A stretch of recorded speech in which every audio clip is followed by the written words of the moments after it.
தெய்வீகமானவர்களே, அன்பு வணக்கங்கள். கடவுளை கண்டுபிடித்தார்கள் விஞ்ஞானிகள். என்ன குருஜி சொல்றீங்க? கடவுளை கண்டுபிடிச்சிட்டாங்களா? ஆமாம், கடவுளை கண்டுபிடித்து விட்டார்கள்.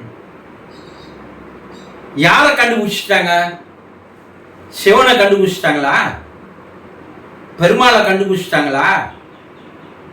விநாயகரை கண்டுபிடிச்சிட்டாங்களா? முருகனை கண்டுபிடிச்சிட்டாங்களா? யாரை கண்டுபிடிச்சாங்க? அவங்க எங்க இருக்கிறாங்க? எங்களால போய் பார்க்க முடியுமா? இப்படி எண்ணுகிறீர்களா? இப்படிப்பட்ட எண்ணம் உடனே உங்க மனசுல எழுந்திருக்கா? அப்ப நீங்க இன்னும் குழந்தையாவே இருக்கிறீங்கன்னு தான் அர்த்தம். என்ன குருஜி, எனக்கு 50 வயசு ஆச்சு, என்ன குழந்தையா இருக்கிறேன்னு சொல்ற. நீங்க தான் கடவுளை கண்டுபிடிச்சிட்டாங்கன்னு சொன்னீங்க. அதனால நான் எந்த கடவுளை கண்டுபிடிச்சாங்க, அவங்க எங்க இருக்கிறாங்கன்னு கேட்டேன். இதுக்கு போய் குழந்தையா இருக்கிறீங்களேன்னு சொல்றீங்களே, இப்படி நீங்க எண்ணலாம். ஆமா, அறிவில் நீங்கள் இன்னும் மழலையாகத்தான் இருக்கிறீர்கள். அறிவு வளரல, இன்னும் ஆளும் வளரணும், அறிவும் வளரணும். அதுதான்டா வளர்ச்சி. நான் பட்டுக்கோட்டை. என்னத்துக்கு சொல்றேன்னா, கடவுளை கண்டவர்கள் நம்முடைய மெஞ்ஞானிகள். நல்லா கவனிங்க, கடவுளை கண்டவர்கள் மெஞ்ஞானிகள், கடவுளை கண்டுபிடித்தவர்கள் விஞ்ஞானிகள். அவன் ஏற்கனவே கண்டுட்டு அவர் எப்படி இருப்பாரு, எந்த நிலையில இருப்பாரு, எந்த உருவத்தில் இருப்பாரு, இதையெல்லாம் நம்முடைய மெஞ்ஞானிகள் விலாவரியாக எழுதி வைத்து விட்டு சென்றிருக்கிறார்கள். அதை பேசா வச்சுதான் இன்றைய விஞ்ஞானிகள், நம்முடைய யோகிகள், முனிவர்கள், ரிஷிகள், சித்தர்கள் கூறிய பாடல்களை எல்லாம் ஆராய்ச்சி பண்ணி பார்த்துதான் இப்ப 2013ஆம் ஆண்டு கடவுளை கண்டுபிடித்தார்கள். இப்பதான் ஒரு 13 வருஷத்துக்கு முன்னாடி தான் இதை கண்டுபிடிச்சிருக்கிறாங்க. நம்ம கொஞ்சம் யோசனை பண்ணுவோமே, இந்த உலகம் எப்படி உருவாயிருக்கும்? நம்மெல்லாம் வரத்துக்கு முன்னாடி இந்த உலகம் எப்படி இருந்திருக்கும்? இந்த மனித குலம் தோன்றுவதற்கு முன்னாடி இந்த உலகம் எப்படி இருந்திருக்கும்? இந்த உயிரினங்கள் தோன்றுவதற்கு முன்னாடி இந்த உலகம் எப்படி இருந்திருக்கும்? இந்த கோள்கள் எல்லாம் தோன்றுவதற்கு முன்னாடி இந்த உலகம் எப்படி இருந்திருக்கும்? கொஞ்சம் ரிவர்ஸில் போங்க. அப்படி போனீங்கன்னா எதுவுமே இல்லை. இந்த உலகமே இருட்டாக இருந்தது என்பதை மெஞ்ஞானிகள் அன்றே சொன்னார்கள். இது நம்ம மெஞ்ஞானிகள்லாம் சொல்றாங்க, சூன்யம் என்று சொல்கிறார்கள். இந்த ஆதி, ஆரம்பம், துவக்கம் ஒண்ணு இருக்கணும் இல்லையா? அப்ப இந்த கோள்கள் வர்றதுக்கு முன்னாடி, பஞ்சபூதங்கள் வர்றதுக்கு முன்னாடி, உயிரினங்கள் வருவதற்கு முன்னாடி, தாவரங்கள் வருவதற்கு முன்னாடி, மனிதர்கள்லாம் வருவதற்கு முன்னாடி இந்த உலகம் எப்படி இருந்திருக்கும்? இந்த ஆதி என்று சொல்கிறோமே, ஆரம்பம்னு சொல்றோமே, அப்ப எப்படி இருந்திருக்கும்? அப்படின்னா என்ன சொல்றாங்கன்னா, இருட்டாக இருந்தது. அந்த இருட்டாக இருந்த இடத்தில் எல்லாம் தான் ஒரு சக்தியானது ஆடாது அசையாது இருந்தது என்று மெஞ்ஞானிகள் சொல்கிறார்கள். அதுதான் நம்ம சித்தர்கள் பேர் வச்சாச்சாங்க, சிவம் என்றார். சிவம் என்று சொன்னார்கள். அதை இப்ப விஞ்ஞானிகள் சொல்றான், ஈதர் என்று சொல்கிறான். சரி, அந்த சிவமானது ஆடாது அசையாது இருந்தது. அது ஆடாது, ஸ்டாட்டிக்ஸ் என்று சொல்வார்கள், ஆடாது அசையாத அந்த சக்தி இருந்தது. அது தனக்குத்தானே அழுத்தத்தில் ஏற்பட்டு அதிலிருந்து ஒரு சக்தி வெளியே வந்தது என்று சொல்கிறார்கள். யாரு? சித்தர்கள், முனிவர்கள், யோகிகள். அததான் நம்ம என்ன சொல்கிறோம்? சக்தி, பராசக்தி, மகாசக்தி என்று சொல்கிறோம். அததான் இப்ப விஞ்ஞானம் என்ன சொல்கிறாங்க? எனர்ஜி என்று சொல்கிறார். ஆதியிலே ஒன்று இருந்தது. எல்லா வேதங்கள்ல சொல்கின்ற வார்த்தை பாருங்க. ஆதியிலே ஒன்று இருந்தது, அது இருளாக இருந்தது, அதிலிருந்துதான் அனைத்தும் தோன்றியது. இந்த முதல்ல இருளா இருந்ததுல, அந்த இருளா இருந்தத நம்முடைய சித்தர்கள் எப்படி நம்ம காட்டினாங்க தெரியுமா? நீங்க எந்த கோயில் கருவறை போனீங்கன்னாலும் அந்த கருவறை இருட்டாதான் இருக்கும். அங்க உள்ள மின்சார விளக்கெல்லாம் போடக்கூடாது, டியூப்லைட் போடக்கூடாது, மெர்க்குரி விளக்கு போடக்கூடாது. அந்த கருவறைக்குள் எந்த ஒரு வெளிச்சமும் இருக்கக்கூடாது. ஒரே ஒரு தூங்கா விளக்கு இருக்கும், எண்ணெயில ஏற்றின ஒரு விளக்கு இருக்கும். இது என்னன்னா, இருட்டிலிருந்து வெளிச்சமான இது தோன்றியது. எல்லா வேதங்களும் சொல்லுகின்ற ஒரே வார்த்தை, இருளிலிருந்து வெளிச்சம் வந்தது. நம்ம சக்தின்னு சொல்றதும், நம்ம சிவன் சொல்றதும், ஆதி மூலம் சொல்றதும், விஞ்ஞானிகள் என்ன சொல்றாங்க? அணு, மூல அணு என்று சொல்கிறார். ஒரு அணு இருந்தது ஆரம்பத்துல, அது மூல அணு. அந்த மூல அணுவிலிருந்து தான் மற்ற அணுக்கள் உருவாகியது என்று விஞ்ஞானம் சொல்லுது. அதேதான் விஞ்ஞானம் பல ஆயிரம் ஆண்டுகளுக்கு முன்னாடி சக்தி இருந்தது, அந்த சக்தியிலிருந்து, சிவத்திலிருந்து சக்தி தோன்றியதுன்னு சொல்றாங்க. ரெண்டுத்துக்கும் வித்தியாசம் ஒண்ணும் இல்லை. ஆனா இந்த கடவுள் நம்ம சொல்றோம் பாருங்க, நீங்க சொன்னீங்கல்ல, சிவனை கண்டுபிடிச்சாங்களா, பெருமாளை கண்டுபிடிச்சாங்களா, முருகனை கண்டுபிடிச்சாங்களா? கிடையாது. எது ஆரம்ப அணுவாக இருந்ததோ அந்த அணுக்கு பெயர் தான் ஆண்டவன், கடவுள், தெய்வம், பரம்பொருள், எல்லாம் அதுக்கு பேர் தான் பேரு. அந்த அணு நம்ம கண்ணுக்கு தெரியாது. கண்ணுக்கு தெரியாத அந்த அணுவை, அணுன்னா என்னங்க?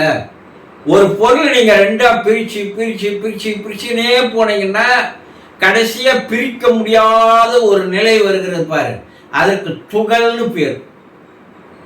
அதுதான் விஞ்ஞானிகள் அணுத்துகள் என்று சொல்கிறார். காத்துல வர தூசி கூட பார்த்துடலாம், ஆனா அணுத்துகளை பார்க்க முடியாது. அந்த அணுத்துகள் தான் உலகம் முழுவதும் நீக்கமற நிறைந்திருக்கிறது. இந்த அணுவை தான் நம்ம ஆண்டவன்னு சொல்றோம். இந்த அணுவை எப்படி கண்டுபிடிக்கணும்? எது முதல்ல அந்த அணுவாக இருந்திருக்கும், எது ஆரம்ப அணுவாக இருந்திருக்கும் என்று விஞ்ஞானிகள் பல ஆயிரம் ஆண்டுகளாக ஆராய்ச்சிகள் செய்து செய்து பார்த்து 16 அணுத்துகள்கள் ஒன்று கண்டுபிடிக்கிறான், அதுக்குள்ள ஒரு அணுத்துகள் இருக்குது, அதை கண்டுபிடிக்கிறான், அதுக்குள்ள ஒன்று இருக்கு. இப்படியே 16 விதமான அணுத்துகள்களை நுணுக்க நுணுக்க நுணுக்க நுணுக்க கண்டுபிடித்து 16ல வந்து நின்னான். அப்ப அவனுக்குள்ள ஒரு எண்ணம், 16க்கு அப்பால ஒரு ஒண்ணு இருக்கணுமே. ஒண்ணு நம்ம ஆராய்ச்சி பண்ணி கண்டுபிடிச்சோம், அதுக்குள்ள ஒண்ணு இருந்தது, அதை ஆராய்ச்சி பண்ணோம், அதுக்குள்ள ஒண்ணு இருந்தது. அப்ப 16க்கு அப்பால ஒண்ணு இருக்கணும் இல்லையா? இருந்தது. அதுதான் ஆதி அணு, அதுதான் ஆதி மூலம். அததான் திருவள்ளுவர் ஆதி பகவன் முதற்றே உலகு. வார்த்தைகளை பாருங்க, விஞ்ஞானம் சொல்லுகின்ற வார்த்தைகளும் மெஞ்ஞானம் சொல்லுகின்ற வார்த்தைகளும் இன்று விஞ்ஞானம் அதுக்கு பேர் வச்சுக்கிறான். எத்தனையோ ஆயிரம் ஆண்டுகளுக்கு முன்னாடி நம்ம மெஞ்ஞானிகள் அதுக்கு பேர் வச்சுட்டான். அப்ப கடைசியாக 2 பேர் என்ன பண்ணாங்க? இந்த ஆரம்ப அந்த சக்தி இருக்கு பாருங்க, அதுக்கு ப்ரீமேஷியல் பவர், இதுதான் ஆதி சக்தின்னு நம்ம சொல்றோம்.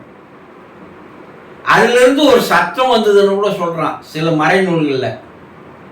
அதுக்கு ப்ரீமேஷியல் சவுண்ட் என்று சொல்கிறார். அதுதான் நம்ம முன்னோர்கள் சொன்னா, அது ஓம் என்று ஒரு ஓங்கார ஓசையை அந்த அணு எழுப்பிக் கொண்டிருக்கிறது, அதிர்வலைகளாக அந்த அணுவிலிருந்து வந்து கொண்டிருக்கிறது என்று சொன்னார்கள். சரி, இந்த 17வது அணுத்துகள் தான் கடைசி அணுத்துகள். அதை எப்படி கண்டுபிடிக்கிறாங்க? ஒரு அணுத்துக்களை ஒரு அணுத்துக்களோடு மோத விட்டு பார்க்கிறார்கள்.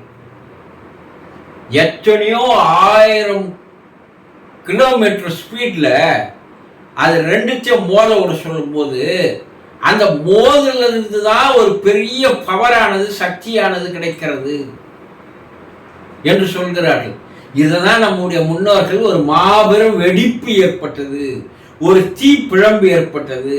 அந்த தீப்பிழம்பு துகளாக கீழே வந்தது தான் பஞ்சபூதங்களாக மாறியது என்று நம்ம முன்னோர்கள் சொல்றாங்க. இப்ப விஞ்ஞானிகள் சொல்றதுக்கும் அதுக்கும் எந்த வித்தியாசமும் இல்லை. அப்ப அப்படி கடைசியா மோத விட்டு பார்த்ததுல பெல்ஜியம் நாட்டை சேர்ந்த ஒரு அணு விஞ்ஞானி, அவர் பீட்டர் ஊக்ஸ் என்று பெயர். அவரும் பெல்ஜியம் நாட்டை சேர்ந்த பிராங்க் எக்ஸிட் என்பவரும் பிரிட்டன் நாட்டை சேர்ந்த அந்த பீட்டர் ஊக்ஸ் என்பவர் தான் கடைசியான அந்த அணுத்துக்களை 2013ஆம் ஆண்டு கண்டுபிடித்தார். அதுதான் அவங்க என்ன பேர் வைக்கிறாங்க அப்படின்னா கடவுளின் துகள். கடைசியா இருக்கிற அந்த கடவுளின் துகள், அதுக்கு ஈக்ஸ் போசான் என்று பெயரை வைத்திருக்கிறார்கள். இப்ப கடைசியா அவங்க பல ஆயிரம் ஆண்டுகள் ஆராய்ச்சி செய்து நம்முடைய சித்தர்கள் கூறியதுதான் அவங்க இப்ப கண்டுபிடிச்சு இதுதான் கடவுளுடைய அணுத்துகள், கடவுளின் அணு என்று கண்டுபிடித்து இவ்வுலகிற்கு கூறினார்கள். இதற்கு அப்பால வர விஞ்ஞானம் அதுக்கு மேல கண்டுபிடிக்க முடியாதுன்னு சொல்றாங்க. அதுதான் கடைசி ஆரம்பம், துவக்கம். இதுதான் நம்முடைய முன்னோர்கள் ஆதி மூலம் என்றார்கள், ஆதி பகவன் என்று சொன்னார்கள். இப்போ நம்முடைய விஞ்ஞானிகள் இன்று கண்டுபிடித்தத, இந்த 20ஆம் நூற்றாண்டில் கண்டுபிடித்தத நம்ம 20,000 நூற்றாண்டுகளுக்கு முன்னாடியே நம்முடைய யோகிகள், முனிவர்கள், ரிஷிகள் அதை கண்டுபிடித்ததோடு அதை கண்டார்கள். அதுதான் சித்தர்கள் பாடல்ல நான் இறைவனை கண்டேன், நான் தரிசனம் செய்தேன். என்ன உருவத்துல பார்த்தாங்களா? சிவனையும் பெருமாளையும் முருகனையும் விநாயகனையும்னா கிடையாது. ஒரு வெளிச்சமாக, ஒரு பேரொளியாக நான் அதை கண்டேன். ஆனால் தான் இருட்டில் இருந்து வெளிச்சம் வந்தது. ஆக நம்முடைய முன்னோர்கள் கூறியதைத்தான் இன்றைய விஞ்ஞானம் கண்டுபிடிச்ச உலகிற்கு நாங்கள் கடவுளை கண்டுபிடித்து விட்டோம். ஊக்ஸ் போசான் என்று சொல்லக்கூடிய அதுதான் கடவுளுடைய அணுத்துகள், கடவுள் துகள், அதுதான் ஆரம்பம் மூலம்னு இப்ப கண்டுபிடித்து கூறியிருக்கிறார்கள். அதுதான் நான் ஆரம்பத்தில் சொன்னேன். நம்முடைய முன்னோர்கள், யோகிகள், முனிவர்கள், சித்தர்கள், மெய்ஞானிகள் அழைக்கலாம் இவங்களை. அவர்கள் கடவுளை கண்டார்கள், இவங்க கண்டுபிடிச்சிருக்கிறாங்க. ரெண்டும் ஒன்றுதான். அப்ப கடவுள்னா என்ன, தெய்வம்னா என்ன, ஆண்டவன்னா என்ன?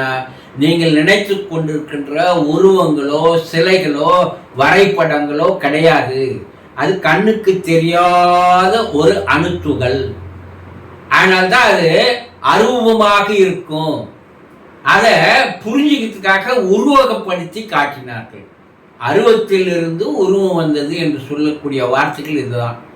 இதை நன்றாக புரிந்து கொண்டால் உங்களுக்கு ஆன்மீகம் என்பது எங்க ஆரம்பிக்குது என்பது உங்களுக்கு தெரியும்.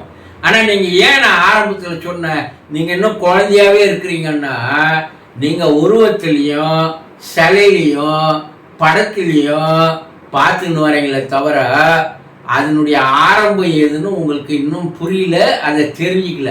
அதனால தான் நான் சொன்னேன், நீங்கள் குழந்தையாகவே இருக்கிறீர்கள், வளருவதற்கு கொஞ்சம் முயற்சி பண்ணுங்கள் என்று இந்த விளக்கங்களோடு உங்களை கேட்டுக்கொள்கிறேன். சந்தோஷம்.